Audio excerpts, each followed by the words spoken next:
ចឹងនៅក្នុងកម្មវិធី Word បងប្អូនធ្វើការបញ្ចូលថ្ងៃខែបែបនេះធ្វើការ select ទៅវាបដូរហើយមានតន័យថ្ងៃខែជាខ្មែរមានឈ្មោះថ្ងៃខែតើធ្វើមិនចុចជំហានទី1បងប្អូនចូលទៅកាន់ file ចូលទៅកាន់ option បន្តទៀតយើងចូលទៅកាន់ customize rebound នៅក្នុងនោះបងប្អូនអូសទៅខាងស្ដាំដៃរក developer ធីកមកហើយចុច OK បន្តទៀតបងប្អូនដាក់ mouse តំបន់ដែលយើងចង់ដាក់ការងារ developer ទៅយក date picker control អញ្ចឹងសម្រាប់ date picker នេះយើងធ្វើការបញ្ចូលវាហើយបងប្អូនចូលទៅកាន់ property គឺមាន mode ច្រើនទៅទៅថ្ងៃខែយើងមានតម្រងថ្ងៃខែជាអង់គ្លេសបែបនេះពេលបងប្អូនបញ្ចូលទៅយើងមានឈ្មោះថ្ងៃខែឆ្នាំទៅប៉ុន្តែយើងចង់បានភាសាខ្មែរអញ្ចឹងយើងចូលទៅកាន់កន្លែង property ដដែល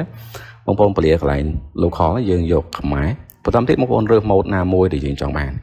អញ្ចឹងពេលដែលយើងបញ្ចូលទិន្នន័យពេលបញ្ចូលទិន្នន័យវាមិនថាវាអត់តន់ស្អាតទេដោយសារអត់មានទីមានខែមានឆ្នាំទៅអញ្ចឹងយើងចូល property ម្ដងទៀតអញ្ចឹងបងប្អូនធ្វើការវើយតាមខ្ញុំអញ្ចឹងយើងដាក់ទីពីមុខអក្សរ D ហើយថែម D ម្ដងទៀតហើយជាមួយនឹងយើងដាក់ខែពីមុខអក្សរ M ហើយយើងដាក់ឆ្នាំពីមុខអក្សរ Y ហើយបងប្អូនធ្វើការចុច OK តោះឥឡូវយើងប្រូ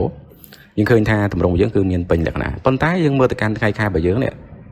បែរថាវាតម្រងអក្សរអង់គ្លេសយើងចង់ប្រូទៅអក្សរខ្មែរដែរពលិខិតយើងក៏លោតភាសាខ្មែរទៅដែរអញ្ចឹងបងប្អូនធ្វើការចូលទៅកាន់ជាមួយនឹង group ឬក៏ channel Telegram មួយគឺ Camtech ចែករំលែកដាក់ link ក្រោមណាអញ្ចឹងយើងចូលទៅកាន់ download font យើងមកស្ដាំ save save ក្នុងទីតាំងណាមួយនៃម៉ាស៊ីនរបស់យើងមកអញ្ចឹងពេល save ទុកហើយខ្ញុំ save ម្ដងហើយណាយើងទៅបើកវាមកពេលដែលយើងឃើញទីតាំង font យើង save ហ្នឹងគឺយើងចុច2ដងលើវាដល់ទៀតបងប្អូនធ្វើការចុចទៅលើ install អញ្ចឹងសម្រាប់ install យើងចុច yes ដោយសារខ្ញុំតម្លើងហើយបើអត់តតម្លើងគឺអត់តលោតនឹងទេអញ្ចឹងកន្លែងនេះគឺបងប្អូនខ្វែងចោលមកអញ្ចឹងបន្តមកទៀតយើងធ្វើការទៅបដូរ font ទៅលើតំបន់ដែលចង់បដូរ